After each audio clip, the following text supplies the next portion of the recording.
Nako, eto na mga kababayan, panalo na. Matinding balita ni Roque. Ay, shock lahat, heto na.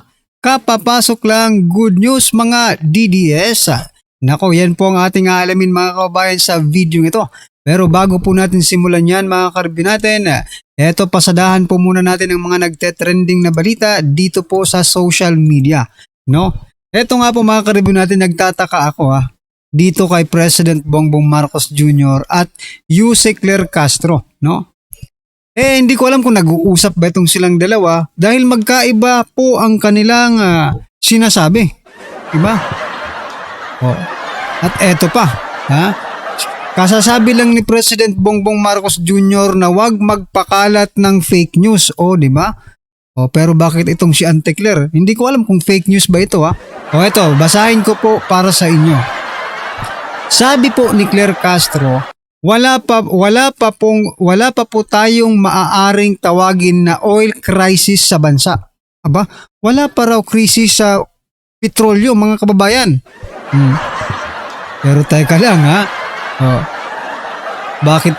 bakit namimigay ng ayuda sa mga driver itong sa mga chopper itong si President Bongbong Marcos Jr. kung wala pa lang krisis? Diba? Ayan na naman kayo Walang krisis pero namimigay ng ayuda. Diba? Sino bang... Kasi pag nagbigay ka ng ayuda, may crisis mga kababayan. Diba? May nangyaring hindi kanais-nais. At tumaas nga yung presyo ng petrolyo. Ngayon, magkaiba po sila ng sinasabi sa taong bayan. Si Yuse Claire Castro, walang oil crisis. Ito namang si President Bongbong Marcos Jr. ay namimigay ng ayuda wherein ang sinasabi niya sa taong bayan, para makatulong sa inyo dahil may crisis na nga, no? It's not literally na crisis po yung kanyang sinasabi, no? Pero because of pamimigay ng ayuda, we can conclude na ito po ay crisis sa petrolyo, di ba? At sinasabi niya, huwag tayong magpakalat ng fake news. Sino kaya sa dalawang fake news, sapat ang supply ng, sabi po dito sa GMA News, kapapasok lang po ito, sapat ang supply sa ngayon, nilinaw ni Palace Press Officer Claire Castro sa isang press briefing, na wala pa at hindi pa idinideklara na mayroong oil crisis sa bansa dahil sa ngayon ay may sapat na supply pa tayo ng langis. Pero bakit nang-aayuda na kayo, di ba? Bakit namimigay kayo ng ayuda kung wala palang krisis, di ba? Ayan na naman, nako po. Pag nagkaroon na talaga tayo ng crisis nito mga kababayan, oil crisis, baka wala na kayong maibigay na ayuda. Di ba? At saka hindi pa ba crisis ito? Normal pa ba ito? Hindi, kasi above normal, crisis na talaga yan mga kababayan. Di ba? Grabe po ang oil natin ngayon. Nasa 100 plus na po mga kababayan. Bawat litro. So, normal pa po yan para sa kanila. Ay, grabe.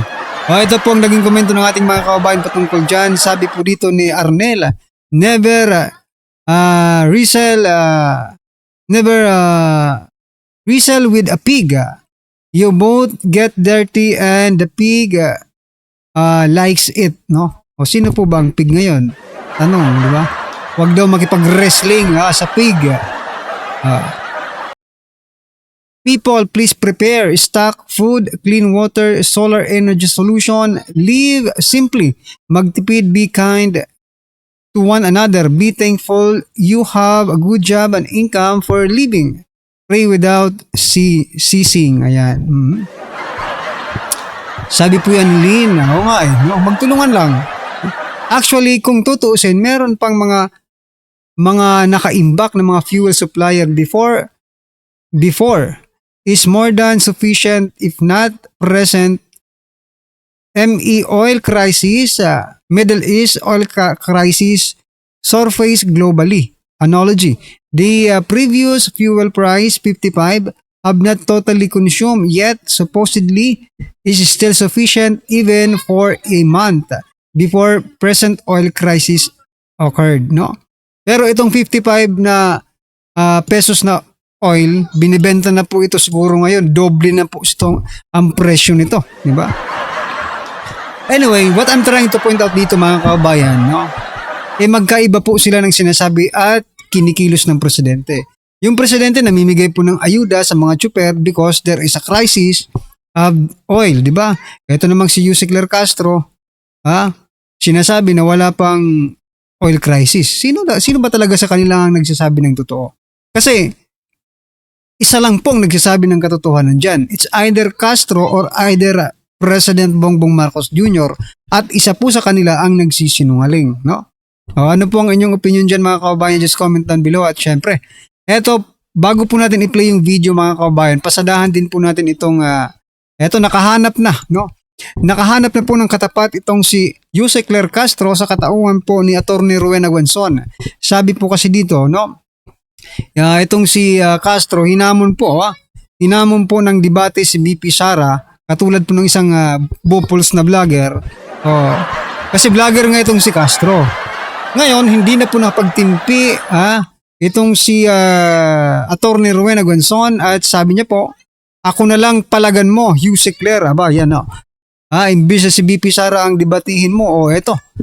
Kayo na lang ni Attorney Rowena Guanzon, Claire. Papalag ka ba? Palagan mo na para magkaalaman na, di ba? Ito po ang naging komento ng ating mga kababayan patungkol dyan. Sabi po ni Irish, just an observation, kaya maraming naghahamon kay BP Sara for debate is simply because you have seen her interviews and insight for various things. Sorry, pero wala Sabaw, sablay, how much more if she will lead the country? Hindi yan hahamunin ng debate kung ang nakita ng mga tao sa mga sagot niya ay justifiable. Pinag-isipan ng mabuti, may strategies, malamang mga DDS babanatan ako dito, pare ko. Ayan na. It is your opinion, no? It is your opinion and acceptable. Accept. Ina-accept po natin yung opinion niya. Pero, di ba, kung si Yusek Ler Castro lang din naman at BP Sara, no? Pero sinasabi niya kasi dito, no, na hindi sablay daw ang mga interviews ni BP Sara. Can you state, no? Sino ba to? Irish De Leon, ayan. Pwede bang magbigay ka ng example na sumablay yung mga interviews ni BP Sara? Sige nga. Para maniwala din kami, no? Mayroong magsalita kami kasi may mga ebidensya kami, no? That Yusek Ler Castro is spreading fake news. Opo, marami po sa mga interviews. Sa mga press con lalo na, sabi pa po dito ni Chris, mahirap pumatol sa buwang. May kasabihan na pag pumatol ka sa buwang, mas buwang ang pumatol. Oo nga Pag pinatulan itong si Yusek Ler Castro, mas buwang ka. Kaya kung ako sa iyo, Attorney Rowena Guanzon, wag mo nang pansinin yan. Hayaan mo na. Kasi ipapagamot naman yan ni alam nyo, hayaan na po natin si Yusek Ler Castro. Kasi sabi po ni sino to? Si Congressman Leveste, ipapagamot niya na daw si Castro. Libre. Opo. Libre na po ang pagpapagamot kay Castro. Makatulog lang kasi hindi na po nakakatulog si Castro Okay? Biruin mo 500 million para lang makatulog si Castro. Di ba? Anyway, ano po ang inyong opinion dito mga karibin natin kay Castro? I-comment nyo na lang po sa baba. At eto, pasadahan po natin yung video mga kababayan patungkol po kay Harry Roque. Attorney Harry Roque, pasok. Isang araw, napabalita na full alert ang Malacanang. At ako naman ay nagtaka, bakit sila nag-full alert? No? Dahil sa totoo lang, ang tagal-tagal ko nang nagdadasal na mag-people power, di naman nangyayari. Pero, so di umano, meron talaga silang pinalanong kumi para tanggalin si Ferdinand Marcos Jr. Pero ang tanong, sinong uupo? Well, definitely, dahil kumi yan, ayaw daw nila kay Inday Sara Duterte. Kaya naman ako, kung ayaw nyo kay Inday Sara Duterte, ayaw ko na rin. Kasi sa totoo lang, kung mapapaikli ang termino ni Marcos Jr., ang kinakailangan umupo ay yung constitutional successor na si Inday Sara Duterte. Ayaw ko naman na mawala ang saligang batas dahil kapag nawala ng bisa ang saligang batas, wala na rin karapatan na sumunod o umupo bilang presidente ang vice-presidente ni sa Inday Sara Duterte.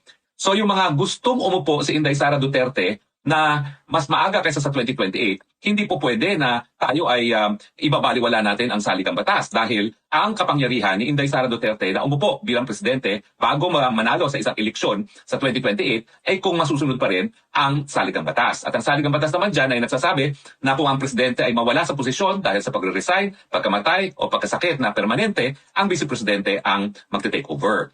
Ang po pwede naman mangyari, mapilitan na itong si Marcos Jr. na magbitiw, gaya na nangyari doon sa panahon ni Erap Estrada. No? Sabi ni Erap, hindi siya bubitiw, pero sabi ng Korte Suprema, nagkaroon ng constructive resignation nung umalis si Erap Estrada sa opisina. No? At dahil po dyan, ang sabi ng Korte Suprema, talagang naging constitutional successor itong si Gloria Macapagal Arroyo na nagsumpa sa katungkulan harap ng dating Chief Justice na Hilario Davide.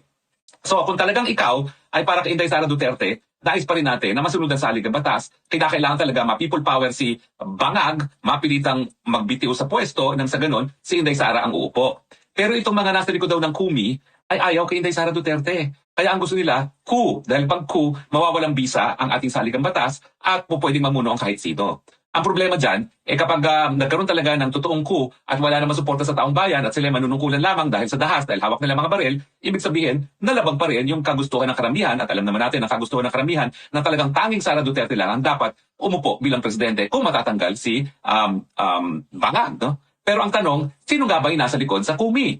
Well, hindi ko po pwedeng mapangalanan dahil ako naman po ay walang pamamaraan para ma-verify kung sino sila. Pero ang nakuha kong mga impormasyon, siya po ay isa sa pinakamayaman sa Pilipinas ngayon.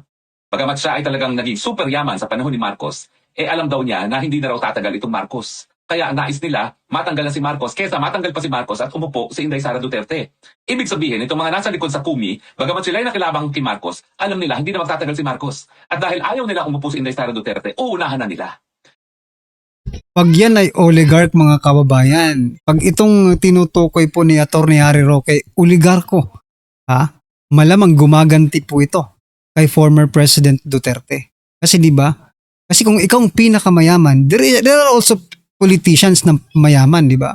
So hindi lang natin alam kung ito po ay businessman or politician, di ba? Pero pag ito po ay mga businessman, gumaganti po ito kay former President Duterte na gusto nilang patalsikin si BP Sara at magkaroon ng bagong presidente na kung oligarko, nako po, delikado. At kapag maunahan I think mga dilawan ito nila na matanggal si Marcos Jr., mag-uupo sila ng ibang tao at ng militar.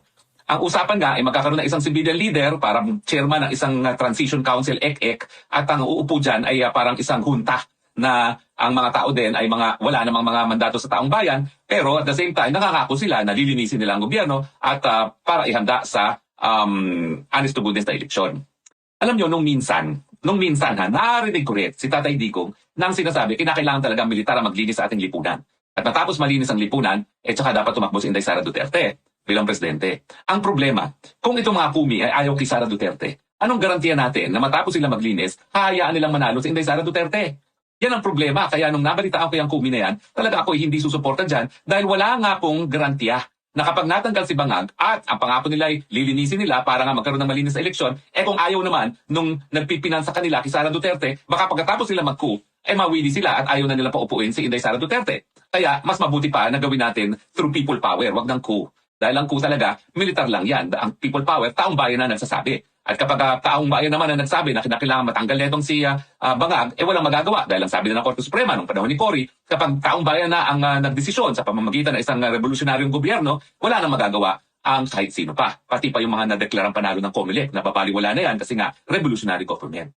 So, ang suma total, yung napabalitang coup, mukhang merong katotohanan, pero ayaw nila kay Inday Sara Duterte. At ang sinasabi nila, sila ay magkakaroon lang ng transition government pagkatapos magkakaroon ng honest goodness elections. Ako, medyo ayaw kong suportahan yan dahil alam ko sa mga kaunting impormasyon na alam ko na ayaw nila kay Inday Sara Duterte. Kung ayaw nila kay Inday Sara Duterte, ayaw ko rin sa kanila.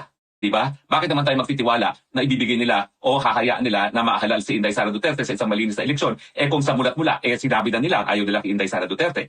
At saka nakakaduda, bakit ayaw nyo? Ibig sabihin, ang talagang nagpupush nitong third force ng Kumi ay yung mga dilawan na talagang kain-suka. Hindi po tayo nagkamali sa pag-analyze. Mga dilawan ito eh. Kain-suka in the sense na siguro nahihiya lang sila, nagkakain-suka sila dahil sila nakikipagsabuatan kay Marcos, kaya gumagawa sila ng paraan na matanggal na rin si Marcos na hindi uupo si Inday Sara Duterte na kalokohan.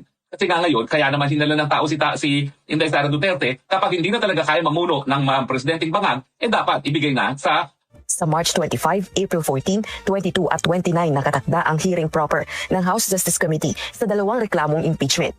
Aminado naman si Attorney Powa na kinukonsidera pa nito kung dadalo o hindi sa pagdinig ng House panel. Huwag kayong dadalo. Sila lang sisikat no, sa popularity ni VP Sara. Sa bagay, masisira din naman sila eh. Kasi nagagalit na yung taong bayan tungkol dito sa impeachment na ito eh. Galit ang taong bayan. Bilang isa sa mga abogado ng Vice Presidente.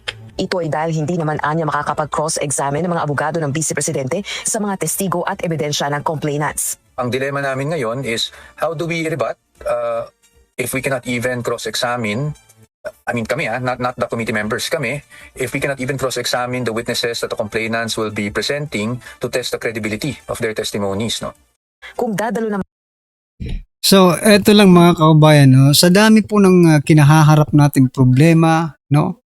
Nagmamahalan ng mga bilihin, grabe po, no? Grabe po yung paghihirap ng mga Pilipino ngayon. Ang ekonomiya, bagsak, walang trabaho. Opo, ilang trabaho kaya ang nakreate na ng administrasyong ito? Nagtatanong lang ako mga kababayan, kung ilan na pong mga trabaho ang nakreate, no? Ng administrasyong ito na makakatulong talaga sa ating mga kababayan. Kasi, ba, magtataka ka, no? Parang wala naman tayong nababalitaan. Maybe meron, no? Pero, saan? Dito lang? Diyan lang sa inyo? Diyan lang sa Luzon? Paano dito sa Visayas at Mindanao? Hindi ba sila kumakain, no? Para hindi sila magtrabaho? I mean, it is supposed to be national, no? I mean, lahat, buong bansa, mga kababayan. So kung dyan lang sa inyo, nag-create ng trabaho, aba delikado po, di ba? Ano yung mga nasa, di ba? Nandito sa probinsya. Ano na yan? Hindi na sila kakain. Well, anyway, what I'm trying to point out dito mga kababayan, no, sa dami po ng problema ng bansa, itong mga hinayupak na mga politiko, no, itong mga hinayupak na congressman, imbis na maghanap ng mga solusyon patungkol dito, itong mga bumibira kay VP Sara ngayon na gustong-gusto talaga siyang ma-impeach. Wala, talagang impeachment talaga ang focus nila eh. No? Sa impeachment at saka sa paninira kay VP Sara. Yan po ang focus nila ngayon. Nako po. Ang solusyon nila sa bawat problema, ayuda eh. Nakita nyo na? Diba? Wala pang oil crisis pero may ayuda na. Yun ang sabi ni Claire Castro, wala pa raw oil crisis pero may ayuda na. Kasi nga, ang solusyon nila sa bawat problema ay ayuda. Which is not sustainable. Diba? Ilang araw lang yan. 1 week, 2 weeks, 1 month. After nyan, ay ano ngayon? Ang susunod. Ayuda na naman hanggang mabankrupt. Pag puro ayuda, di ba? Pag puro labas ka ng labas ng pera, yung ayuda, it is palabas labas yan ng pera, labas ng labas. Bangkarote po tayo pagdating ng panahon. Diba? Bangkarote po tayo, maniwala kayo mga kaubayan. Ngayon pa nga lang, magbebenta na naman ng ari-arian para ipamigay sa ayuda na naman. Nakapo. Anyway, ano po ang inyong opinion, reaksyon patungkol po dito mga kaubayan? Just comment down below at syempre huwag pong kalimutang i-like at i-share po ang video nito. Malaking tulong po yan. Maraming salamat po.